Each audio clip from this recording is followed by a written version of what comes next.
26ನೇ ಸಹಕಾರ ಸಪ್ತಾಹವನ್ನು ನಮ್ಮ ಮುಳಬಾಗಿಲು TAPSMS ಆವರಣದಲ್ಲಿ ಕೋಲಾರ ಕೇಂದ್ರ ಬ್ಯಾಂಕು, ಕೋಲಾರ ಹಾಲು ಒಕ್ಕೂಟ, ಕೋಲಾರ ಸಹಕಾರಿ ಒಕ್ಕೂಟ ಇವರೆಲ್ಲರ ಆಯೋಜಕದೊಂದಿಗೆ ಇವತ್ತು ಒಂದು ಸಹಕಾರ ಸಪ್ತಾಹ ದಿನ ಆಚರಣೆ ಮತ್ತು ಕೋಆಪರೇಟಿವ್ ವೀಕ್ ಅನ್ನೋ ಒಂದು ಕಾರ್ಯಕ್ರಮನ ಇಲ್ಲಿ ನಮ್ಮ TAPSMS ಆವರಣದಲ್ಲಿ ತುಂಬ ಅದ್ಧೂರಿಯಾಗಿ ಮಾಡ್ತಾ ಇದ್ದೀವಿ.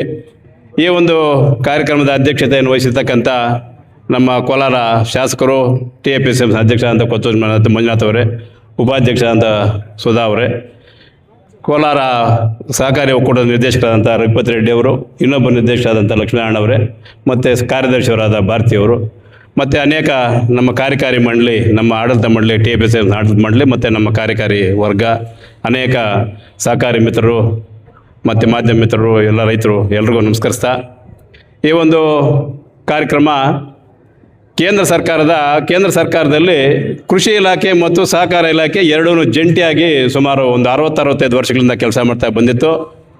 ಮತ್ತು ಕೇಂದ್ರದ ಮೋದಿಯವರ ನೇತೃತ್ವದಲ್ಲಿರ್ತಕ್ಕಂಥ ಸರ್ಕಾರದಲ್ಲಿ ಅಮಿತ್ ಶಾ ಅವರನ್ನು ಇದಕ್ಕೆ ಸಹಕಾರ ಕ್ಷೇತ್ರವನ್ನು ಕೃಷಿ ಕ್ಷೇತ್ರದಿಂದ ವಿಂಗಡಣೆ ಮಾಡಿ ಸಹಕಾರ ಕ್ಷೇತ್ರನ ಒಂದು ಸಚಿವಾಲಯವನ್ನು ಮಾಡಿ ಸುಮಾರು 5 ವರ್ಷ ಆಗಿ ಆ ಸಹಕಾರ ಸಚಿವರಾಗಿ ಅಮಿತ್ ಶಾ ಅವರನ್ನು ಮಾಡಿರ್ತಾರೆ.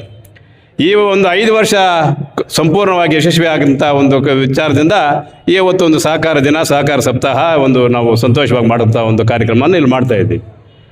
ಈ ಒಂದು ಸಹಕಾರ ಕ್ಷೇತ್ರದಲ್ಲಿ ಅನೇಕ ಸವಲತ್ತುಗಳು ಕೇಂದ್ರ ಸರ್ಕಾರದಿಂದ, ರಾಜ್ಯ ಸರ್ಕಾರದಿಂದ ಅನೇಕ ಸವಲತ್ತುಗಳು ನಮ್ಮ ಕೂಲಿ ಕಾರ್ಮಿಕರಿಂದ ಹಿಡಿದು ಕೂಲಿ ಮಾಡೋರಿಂದ ಹಿಡಿದು ಕೋಟೀಶ್ವರವರೆಗೂ ನಮಗೆ ಅನೇಕ ಸಹಕಾರ ಕ್ಷೇತ್ರದಲ್ಲಿ ಸವಲತ್ತುಗಳಿದೆ.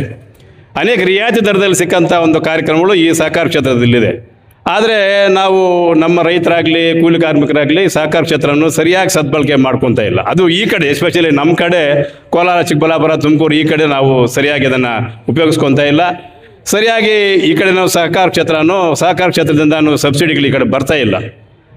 ಅದೇ ಮತ್ತೆ ನಾರ್ತ್ಗೆ ಹೋದರೆ ಸಂಪೂರ್ಣವಾಗಿ ಸಹಕಾರ ಕ್ಷೇತ್ರವನ್ನು ನಾರ್ತಲ್ಲಿ ಉಪಯೋಗಿಸ್ಕೊತಾ ಇದ್ದಾರೆ. ಅವ್ರಿಗಿದ್ದಂಥ ಬುದ್ಧಿವಂತಿಕೆ ನಮ್ಗೆ ಸ್ವಲ್ಪ ಕಡಿಮೆ ಇದೆ ಅಂತ ಹೇಳ್ತಾ, ಆದ್ರೂ ಇಲ್ಲಿ ನಮ್ಮ ಕೋಲಾರ ಜಿಲ್ಲೆ ಮಟ್ಟಕ್ಕೆ ಬಂದಾಗ ಅನೇಕ ಸವಲತ್ತುಗಳು ನಮ್ಮ ಕೋಲಾರ ಹಾಲು ಒಕ್ಕೂಟದಿಂದ ಇರ್ಬೋದು, DCC ಬ್ಯಾಂಕಿಂದ ಇರ್ಬೋದು, PL ಬ್ಯಾಂಕ್ಗಳಿಂದ ಇರ್ಬೋದು, TAPSMSಗಳಿಂದ ಇರ್ಬೋದು, ಫ್ಯಾಕ್ಸ್ ಸೊಸೈಟಿಗಳಿಂದ ಇರ್ಬೋದು, MPCSಗಳಿಂದ ಅನೇಕ ಸವಲತ್ತುಗಳು ನಮ್ಮ ರೈತರಿಗೆ, ಕೂಲಿ ಕಾರ್ಮಿಕರಿಗೆ ಸೇರ್ತಾ ಇದೆ.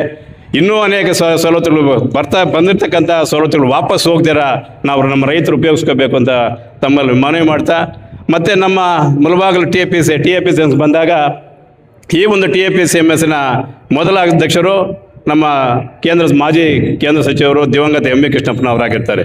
ಅವರು ಮಾಡಿರ್ತಕ್ಕಂಥ ಒಂದು ಇಲ್ಲಿ ಕಟ್ಟಡ ಆಗಿರ್ಬೋದು, ಅವ್ರು ಮಾಡಿರ್ತಕ್ಕಂಥ ಒಂದು ಆಸ್ತಿ ಇವಾಗ ಸುಮಾರು ನಮ್ಮ ಪ್ರಾಪರ್ಟಿ ಇದು ಬೆಲೆ ಕಟ್ಟೋಕ್ಕಾಗೋದಿಲ್ಲ ಅನಿಸುತ್ತೆ. ಒಂದು 100-150 ಕೋಟಿ ಮೇಲೆ ಇರುತ್ತೆ ಅನಿಸುತ್ತೆ ನಮ್ಮ ಪ್ರಾಪರ್ಟಿ, TAPSMS ಪ್ರಾಪರ್ಟಿ. ಇಂಥ ಒಂದು ಪ್ರಾಪರ್ಟಿಗೆ ಆದ್ರೂ ಇದು ಸ್ವಲ್ಪ ಲಾಸಲ್ಲಿ ನಡೀತಾ ಇತ್ತು.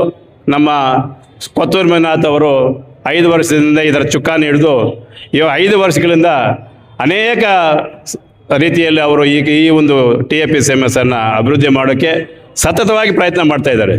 ಆ ಪ್ರಯತ್ನದ ಫಲವಾಗಿ ಇವಾಗ ನಾವು ಎಲ್ಲೋ ಇದ್ದಂಥ ಒಂದು TAPSMS ಸಂಘ ಆರ್ಥಿಕ ವ್ಯವಸ್ಥೆಯಲ್ಲಿ ನಾವು ಎಷ್ಟೋ ಮುಂದಕ್ಕೆ ಬಂದಿದ್ದೀವಿ. ಇವಾಗ ಇನ್ನು ಮುಂದಿನ ದಿನಗಳಲ್ಲಿ ಎಲ್ರಿಗೂ ಗೊತ್ತಾಗುತ್ತೆ ಈ ಒಂದು TAPSMS ಯಾವ ರೀತಿ ಜನರಿಗೆ ಸವಲತ್ತು ಕೊಡುತ್ತೆ, TAPSMSಯಿಂದ ಜನರಿಗೆ ಯಾವ ರೀತಿ ಅನುಕೂಲ ಆಗುತ್ತೆ ಅಂತ ನಿಮ್ಗೆಲ್ರಿಗೂ ಗೊತ್ತಾಗುತ್ತೆ.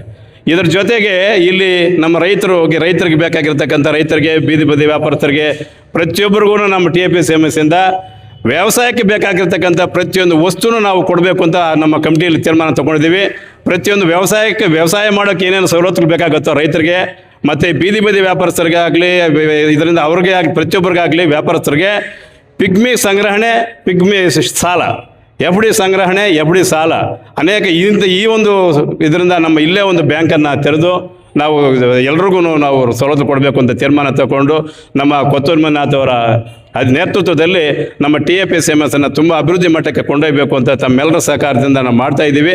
ಇದನ್ನು ಪ್ರತಿಯೊಬ್ಬರು ಉಪಯೋಗಿಸ್ಕೊಂಡು ಈ ಒಂದು ಸಹಕಾರ ಕ್ಷೇತ್ರನ ಉಳಿಸ್ಬೇಕು, ಬೆಳೆಸಬೇಕು, ಸಹಕಾರ ಕ್ಷೇತ್ರದಿಂದ ಬಂದಕ್ಕಂಥ ಸವಲತ್ತು ಪಡಿಬೇಕು ಅಂತ ತಮ್ಮಲ್ಲಿ ಮನವಿ ಮಾಡಿ ಈ ಒಂದು ಸಹಕಾರ ಸಪ್ತಾಹ ದಿನ ಮಾತಾಡೋಕ್ಕೆ ಅವಕಾಶ ಕೊಡೋದಕ್ಕೆ ತಮಗೆಲ್ಲರಿಗೂ ಹೊಂದಿಸಿ ನನ್ನ ಮಾತನ್ನು ಮುಗಿಸ್ತೀನಿ.